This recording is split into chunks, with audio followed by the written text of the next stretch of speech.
بے حد از سویرا Ahmad case number 5 نگار۔ بھاری آواز نے چند خواتین کے ساتھ کھڑی نگار بیگم کو کافی بے تکلفی سے پکارا تھا۔ انہیں مڑ کر دیکھنے کی ضرورت نہیں پیش آئی، وہ بن دیکھے بھی اس آواز کے مالک کو اچھی طرح پہچان چکی تھیں۔ یا اللہ، یہ یہاں کیوں آیا ہے؟ خواتین نے نگار کے پیچھے 2 قدم کے فاصلے پر کھڑے محسن کو دیکھ کر ایک دوسرے کو معنی خیز اشارے کیے تھے۔ میں تم سے مخاطب ہوں۔ انہیں جواب نہ دیتے دیکھ کر وہ شخص بضد ہوا اور کافی حد تک زور آور بھی معلوم ہوتا تھا۔ Excuse me. وہ ان سے معذرت کرتی ہوئی مڑی اور پر اعتماد چال چلتی اس آدمی کے مقابل آئیں۔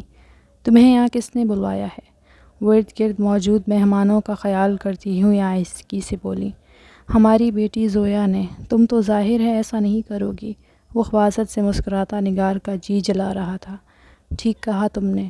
تم آخر ہو کون جس کو میں دعوت دوں گی ہماری فیملی گیدرنگز میں؟ وہ بھی دو بدو بولیں۔ ایسا تو نہ کہو اب، کچھ تو رشتہ ہے ہمارا۔ تمہاری 2 بیٹیوں کا باپ ہوں بھائی میں، سابقہ ہی صحیح شوہر ہوں۔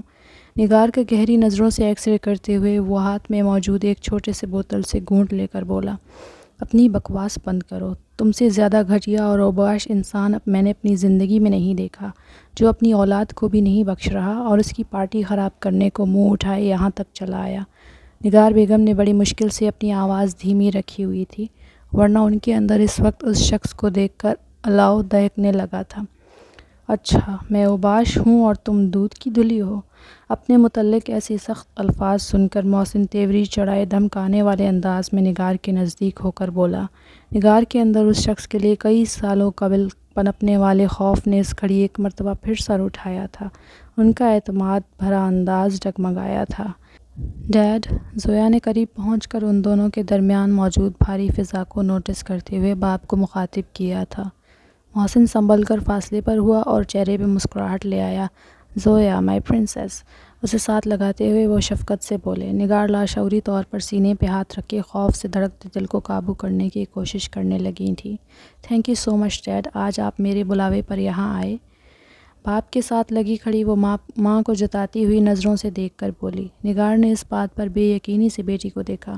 میں کیسے نہ آتا؟ تمہاری ماں نے ویسے ہی کیا کم تم دونوں کو مجھ سے دور رکھا ہوا ہے، جو میں آج اپنی بیٹی سے ملنے کا یہ موقع بھی مس کر دیتا۔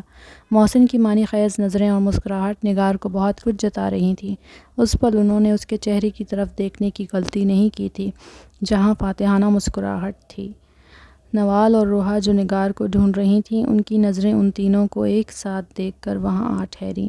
روحا، تم ان کے پاس جاؤ، میں یہیں رکتی ہوں۔ نوال نے وہیں رک کر اسے جانے کا اشارہ کیا۔ وہ جانتی تھی اس وقت نگار بیگم کو سہارے کی ضرورت تھی اور وہ زویا کی اپنے لیے ناپسندیدگی سے بھی واقف تھی، اس لیے خود چاہ کر بھی اس وقت اپنی خالہ امی کے ساتھ کھڑی نہیں ہو سکتی تھی۔ روحا اس بات میں سر ہلا کر ان تینوں کی جانب چلی آئی۔ آپ یہاں؟ نگار کے شانے سے لگتے ہوئے محسن کو وہاں دیکھ کر اس نے ناپسندیدگی سے کہا۔ روحا، ڈیڈ سے ایسے ملو گی تم؟ زویا نے بہن کو خاموش تنبیہ کی تھی۔ آپ میری فکر مت کریں آپی، آپ کو اگر ان سے محبت جتانی ہے تو وہ آپ کی چوائس ہے، لیکن مجھ سے اس بات کی امید نہیں رکھیں۔ روحا کے جواب نے جہاں زویا کو حیران کیا تھا، وہیں نگار نے شفقت و محبت سے بیٹی کو دیکھا۔ وہ اسے کم عمر اور نادان سمجھتی تھیں، لیکن آج انہیں پتہ چلا تھا کہ ان کی یہ بیٹی کتنی جلدی بڑی ہو گئی تھی۔ انہوں نے روحا کو محبت کم دی تھی، یہ کہنا غلط ہوگا، البتہ زویا جتنی محبت انہوں نے اسے نہیں دی تھی، مگر پھر بھی آج زویا اور اپنے باپ کے مقابل وہ کیسے اپنی ماں کے دفاع میں کھڑی ہو گئی تھی۔ روحا، کیا تم مجھے یاد نہیں کرتی میری بچی؟ محسن کو اس کے رویے نے چوٹ تو پہنچائی تھی۔ وہ لاکھ برے سہی مگر دل تو ایک باپ کا تھا، جسے اولاد کی یہ بے رخی دکھی کر رہی تھی۔ آپ کو میں نے کب کب یاد نہیں کیا، آپ یہ پوچھیں۔ جب میں نے پہلی بار سائیکل سے گر کر چوٹ کھائی تب آپ کو یاد کیا، جب میرا پہلی بار اسکول میں ایڈمیشن ہوا تب میں نے آپ کو یاد کیا، جب پہلی بار میں نے پوزیشن حاصل کی تب آپ کو یاد کیا، جب اپنی دوستوں کو ان کے باپ کی انگلی تھام کر چلتے دیکھا تب بھی آپ کو یاد کیا، اور یاد کر کے سوچا کہ کیوں میرا باپ دنیا میں ہوتے ہوئے بھی میری خوشی اور غم میں میرے ساتھ شامل نہیں ہے۔ یہ سب کہتے ہوئے اس کی آواز رند گئی تھی، آنکھوں میں پانی چمکنے لگا تھا۔ محسن یہ سب سن کر بے اختیار آگے بڑھ کر اسے سینے سے لگانا چاہا، مگر نگار نے ہاتھ اٹھا کر انہیں روک دیا۔ بس اب اور تماشا بنانے کی ضرورت نہیں ہے تمہیں یہاں۔ بیٹی کے بلاوے پر آئے ہو تو اس کے پاس رہ کر باتیں کرو، وقت گزارو، میرا یا میری فیملی کا مذاق مت بننے دو۔ وہ آس پاس متوجہ ہوتے چند مہمانوں کو دیکھ کر بولیں۔ محسن نے تیکھے ستونوں سمیت اسے دیکھا، لیکن اس بار وہ واقعی کچھ نہیں بولے، جبکہ نگار اپنی بات کہہ کر روحا کو ساتھ لگائے وہاں سے جا چکی تھی۔ عابد صاحب جوں ہی وہاں پہنچے، ان کی نگاہوں نے سب سے پہلے اپنی بیٹی کا چہرہ تلاش کیا تھا، پھر انہیں وہ سب سے الگ تھلگ کھڑی نظر آ گئی تھی، ہمیشہ کی طرح۔ نوال، ایسے کیوں کھڑی ہو بیٹا؟ اس کے شانے پہ ہاتھ رکھ کے انہوں نے محبت سے پوچھا۔ نوال نے نظر اٹھا کر انہیں دیکھا۔ اس وقت اس کی آنکھوں میں حد درجہ تلخی بھری تھی، جسے کافی فاصلے پر کھڑے حدید نے کنکھیوں سے نوٹ کیا تھا۔ کیونکہ مجھے منافق لوگوں کے بے رحم لہجے پریشان کر دیتے ہیں، دم گھٹنے لگتا ہے میرا ان کے بیچ۔ وہ بنا کوئی لگی لپٹی رکھے بولی۔ عابد کا چہرہ یہ سن کر ماند پڑ گیا۔ وہ اچھی طرح سے جانتے تھے کہ نوال نے یہ سب ان کے لیے ہی کہا ہے۔ اگر تمہیں یہاں اچھا نہیں لگ رہا تو میرے ساتھ گھر چلو، ہم اپنی الگ سے پارٹی رکھیں گے، جہاں صرف ان لوگوں کو بلوائیں گے جنہیں میری بیٹی چاہے گی۔ انہوں نے اس کی تلخی نظر انداز کر کے ایک بار پھر محبت بھرے انداز میں کہا۔ نوال طنزیہ مسکرائی۔ آئی ایم سوری، لیکن وہ اینٹ پتھر سے بنا شاندار ولا میرا گھر نہیں ہے۔ میرا گھر میری نانی، خالہ، ماں اور میری بہنوں کے ساتھ ہی ہے۔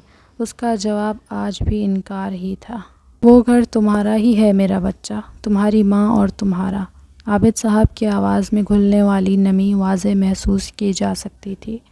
لمحہ بھر کے لیے اسے ملال ہوا۔ اگر آپ کو میری ماں یا میری فکر ہوتی نا بابا، تو آپ حرام کی کمائی سے گھر تعمیر نہ کرتے اور نہ ہی اسے میری امی کا نام دیتے۔ یہ کہتے ہوئے اس کی آنکھ سے ایک آنسو ٹوٹ کر گرا تھا۔ نوال، عابد صاحب نے اسے ٹوکا۔ انہیں اس کی بات نے تکلیف پہنچائی تھی۔ اس کا سرخ پڑتا چہرہ اور بھیگی آنکھیں دیکھ کر حدید اپنی جگہ بے چین سا ہو گیا۔ میں تم سے بعد میں ملتا ہوں۔ اپنے ساتھ کھڑی مایا سے ایکسکیوز کر کے وہ ایک بار پھر بنا کچھ سوچے اس کی طرف قدم بڑھا چکا تھا۔ انکل، مجھے نہیں پتا تھا کہ آپ بھی انوائٹڈ ہیں، قریب پہنچ کر وہ خوش دلی سے بولا۔ نوال نے رخ پھیر کر اپنے آنسوؤں کے نشان مٹائے۔ عابد ہونٹوں پر جبری مسکراہٹ لے آئے۔ میرے بغیر کوئی پارٹی ہو سکتی ہے کیا نوجوان؟ اسے ساتھ لگاتے ہوئے وہ بولے۔ بالکل نہیں، وہ بھرپور تائید کرتا ان سے گلے ملا۔ نوال کی آنکھوں میں ان دونوں کو یوں دیکھ کر چبھن اتر آئی۔ بالکل ایک سے مزاج ہیں دونوں کے، اس لیے اتنے گھل مل رہے۔ ان کی بانڈنگ دیکھ کر وہ دل ہی دل میں خود کو کہنے سے روک نہ سکے۔ تم کیا گھور رہی ہو اس طرح؟ کیا جیلس ہو رہی؟ اس نے اچانک خود کو دیکھتی نوال کو مخاطب کیا۔ وہ تو اس کی یہ بے تکلفی دیکھ کر غش کھاتے کھاتے رہ گئی۔ میں کس بات سے جیلس ہوں گی؟ وہ ہمت کر کے بولی۔ عابد صاحب اس مرتبہ کھل کر ہنسے۔ حدید، تنگ نہ کرو میری بیٹی کو، وہ بہت اچھی ہے، جیلس تو بالکل نہیں ہوتی۔ انہوں نے نوال کی بھرپور سائیڈ لی تھی۔ میں ایک شرط پر آپ کی یہ بات مان سکتا ہوں انکل؟ اس کی نظریں اب بھی نوال پر تھیں۔ کیسی شرط؟ سوال عابد نے کیا۔ اگر نوال ہم دونوں کی طرف سے دی جانے والی آفٹر پارٹی میں شرکت کر کے یہ بات ثابت کرے، صرف تب۔ وہ جیسے چیلنج دے رہا تھا۔ عابد صاحب نے حدید کا چہرہ کھوجا۔ اس نے پلکوں کو جنبش دے کر انہیں اپنی ہاں میں ہاں ملانے کا اشارہ دیا تھا۔ After party? لیکن زویا آپی نے تو ایسی کوئی پارٹی کا ذکر نہیں کیا۔ وہ حیران تھی۔ ہاں، کیونکہ وہ ایک سرپرائز ہے جو میں نے کزن کے لیے پلان کیا، اور آف کورس انکل کی مدد سے ہی کیا۔ وہ کھڑے کھڑے ذہن میں پلان ترتیب دے رہا تھا اور اسے آگاہ بھی کرتا جا رہا تھا۔ نوال کو تو اس کی سمجھ ہی نہیں آ رہی تھی۔ After party? زویا کے لیے حدید کا یہ سب کرنا اس کے دل میں بے نام سی بے چینی پیدا کر رہا تھا۔ ہاں بالکل، حدید نے تائید کی۔ زویا آپی کے لیے؟ وہ پھر بولی۔ حدید نے اس بات میں سر ہلایا۔ عابد صاحب کچھ محظوظ سے ہو کر اور کچھ چونک کر ان دونوں کے بیچ ہو رہی یہ گفتگو سن رہے تھے۔ انہوں نے آج سے پہلے اپنے علاوہ کسی اور مرد سے کبھی نوال کو اتنے اعتماد کے ساتھ بات کرتے نہیں پایا تھا۔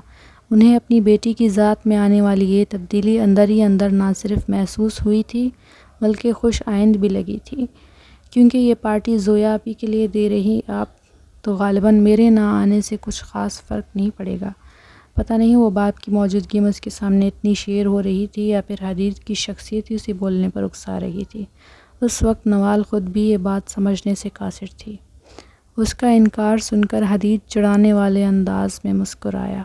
دیکھا آپ نے انکل، یہ جلن کی وجہ سے ہی وہاں نہیں آنا چاہ رہی، زویا کی خوشی میں شامل نہیں ہونا چاہتی یہ۔ نوال اس کی یہ بات سن کر جزبز ہو گئی۔ ایسا ہرگز نہیں ہے، میں آ رہی ہوں، میں نے انکار بالکل نہیں کیا۔ وہ فوراً تیار ہو گئی۔ حدید نے اس کی رضامندی سن کر ہاتھ گردن کی پشت پر پھیرتے ہوئے عابد صاحب کو گرین سگنل دیا۔ وہ خوشگوار حیرت سے بیٹی کو دیکھنے لگے۔ اتنے سالوں میں پہلی بار وہ ان کے ساتھ اپنے گھر جانے پر راضی ہوئی تھی۔ وجہ چاہے جو بھی بنی ہو، لیکن ان کے لیے یہ خوشی کسی خزانے سے کم نہ تھی۔ بہت اچھے، چلو پھر چل کر پھپھو اور باقی سب کو اس پلان کا بتا دیتے ہیں، وہ نوال کو دیکھ کر بولا، اور وہ تو جیسے وہاں سے کھسکنے کے لیے ہی منتظر تھی۔ تھینک یو سو مچ بیٹا، آج تمہاری وجہ سے پہلی بار وہ اپنے گھر آنے کے لیے مانی ہے۔ عابد صاحب نے فرط مسرت سے حدید کو گلے لگا لیا۔ ان کے ساتھ لگ کر ایک پل کے لیے حدید کو اپنے باپ کمال سعید یاد آئے تھے۔ آپ دیکھیے گا انکل، یہ آخری بار نہیں ہوگا۔ اس کا اشارہ نوال کی اپنے گھر واپسی کی جانب تھا۔ عابد کو اس کی بات سن کر امید نظر آئی تھی۔ پارٹی ختم ہونے کے بعد نوال نے جب باقیوں کو آفٹر پارٹی کا پلان بتایا تو روحا کی خوشی کا تو ٹھکانہ ہی نہیں رہا، یہاں تک کہ زویا بھی اپنے لیے حدید کی طرف سے ایسی کسی سرپرائز سے متعلق سن کر خوش ہو گئی تھی۔ اس کی دوستوں میں سے کچھ تو اس کے لیے خوش ہوئیں اور کچھ رشک و حسد میں مبتلا ہو گئیں۔ انہیں لگ رہا تھا حدید یہ سب زویا کی پسندیدگی میں آ کر رہا ہے۔ زویا، روحا اور چند خاص دوستوں کے ہمراہ اپنی گاڑی میں تھی، جسے حماس ڈرائیو کر رہا تھا۔ نگار معذرت کر کے نانی کی وجہ سے گھر واپس جا چکی تھی، جبکہ نوال عابد صاحب کے ساتھ ان کی گاڑی میں تھی، جسے حدید ڈرائیو کر رہا تھا۔ گاڑی گھر کے راستے پر رواں دیکھ کر اس کے دل میں ایکسائٹمنٹ بھی تھی اور دکھ بھی، کیونکہ وہاں اس کی ماں کی یادیں تھیں، وہ یادیں جن سے وہ دور بھاگتی رہی تھی۔ عابد فون پر مصروف ملازموں کو ہدایات دے رہے تھے۔ حدید نے شیشے میں نظر آتا اس کا غم آشام چہرہ دیکھا۔ اسے ایک پل کے لیے اپنے فیصلے پر پچھتاوا ہونے لگا۔ کیا اسے یہاں لانا غلطی ہے؟ اس کے ذہن میں یہ سوال اٹھنے لگا تھا، لیکن اب یہ سوچنے کے لیے دیر ہو چکی تھی۔ نوال عابد نے پہلی بار اپنے علاوہ کسی اور کی بات سنی تھی اور اپنی خود ساختہ جلاوطنی ختم کر کے گھر واپس جا رہی تھی۔ مجھے حیرت ہے نوال اپنا اتنا خوبصورت ولا چھوڑ کر تمہارے گھر کیوں رہ رہی ہے زوئی؟ گاڑی روش پر رک چکی تھی، سب ایک ایک کر کے اترنے لگے تھے۔ ہر کسی کی زبان پر نوال کے گھر کی تعریفیں تھیں اور بہت سے سوال بھی۔ اسے شاید مزہ آتا ہے، بچپن ہی سے میرے حصے کی محبتیں چھین کر اپنے دامن میں سمیٹتی جو آئی ہے وہ، زویا نے استہزا کہا۔ آپی، یہ آپ کیا کہہ رہی ہیں؟ روحا نے مداخلت کی۔ اوہ، میں تو بھول ہی گئی تھی اس کو، یہ میری بہن کم نوال کی چمچی زیادہ ہے، زویا سونیا کے کان میں بولی، جسے روحا بخوبی سن چکی تھی۔ مجھے منظور ہے یہ خطاب، وہ کم از کم اپنوں سے پیار کرتی ہیں، ان کی برائیاں غیروں سے تو نہیں کرتی۔ وہ یہ کہہ کر گھر کے اندر بڑھ گئی تھی۔ گاڑی پارک کرنے کے بعد وہاں آتے ہوئے حماس نے دونوں بہنوں کی یہ تلخ کلامی بخوبی سن لی تھی۔ کبھی کبھی لگتا ہے جیسے زویا نہیں بلکہ یہ اس کی بڑی بہن ہے، حماس نے روحا کی جانب دیکھتے ہوئے زیر لب مسکرا کر کہا۔ دل تو خیر پھر دل تھا، جس نے تمام تر نقص کے باوجود بھی زویا محسن کو اپنا انتخاب ٹھہرایا تھا۔ 2 گھنٹوں کے اندر اندر بھی ملازموں نے پارٹی کا اچھا خاصا انتظام کر ڈالا تھا۔ پارٹی کا انتظام پول ایریا میں کیا گیا تھا۔ میوزک کے لیے ڈی جے، کھانے پینے کی کئی اشیاء، خوبصورت سی لائٹننگ اور سجاوٹ، سب کچھ صرف اور صرف نوال عابد کے لیے تھا، جو خود ان سب سے الگ تھلگ کہیں اور ہی تھی۔ واہ یار، حدید نے کیا شاندار جگہ چنی ہے پارٹی کے لیے۔ پول میں پیر لٹکائے بیٹھی کرن اور سونیا آپس میں تبصرہ کر رہی تھیں۔ ہاں، اور یہ سب صرف اور صرف زویا میڈم کے لیے۔ کافی لکی ہیں ویسے زوئی، وہ اس کی قسمت پہ رشک کر رہی تھی اور ان کی طرف پشت کیے کھڑی یہ سب سنتی زویا کو خود پر اور بھی ناز ہوا تھا۔ حدید کمال، مجھے نہیں پتا تھا کہ تم مجھ میں اتنے انٹرسٹڈ ہوگے۔ اسے جتنی خوشی اپنی پارٹی میں نہیں ہوئی تھی، اس سے کئی زیادہ خوش وہ یہ سب دیکھ کر ہو رہی تھی۔ آخرکار اپنے چاہے جانے کا احساس کسے برا لگ سکتا ہے؟ پیانو کی کیز پر انگلیاں پھیرتے ہوئے وہ جیسے ان پہ کسی کا لمس تلاش کرنے، محسوس کرنے کی کوشش کر رہی تھی۔ ذرا سا دباؤ کیز پر مزید بڑھایا تو پیانو سر بکھیرنے لگا۔ ہر ساز کے ساتھ اس کی بند آنکھوں سے پانی کا ایک ایک قطرہ گرتا جا رہا تھا۔ امی، پلکیں موندے وہ بھیگی آواز میں پکاری۔ جانے کتنے پل بیتے تھے کہ جب مردانہ پرفیوم کی خوشبو محسوس کرتے ہوئے اس کے حواس جاگ اٹھے۔ نوال نے جو ہی بند پلکیں اٹھائیں تو اس کی آنکھیں حیرت سے پھیل گئیں۔ وہ پیانو پر ایک ہاتھ رکھے دوسرے کی ہتھیلی اس کے چہرے کے عین سامنے پھیلائے کھڑا تھا، یوں کہ نوال کے رخساروں سے پھسلتے موتی اس کی مضبوط ہتھیلی پر گر رہے تھے۔ بات بے بات اپنے آنسو ضائع کرنا تمہاری عادت ہے کیا؟ گہری سیاہ آنکھیں اس کی حیرت سے پھیلتی نظروں میں گڑائے اس نے حد درجہ سنجیدگی سے وہ سوال کیا تھا۔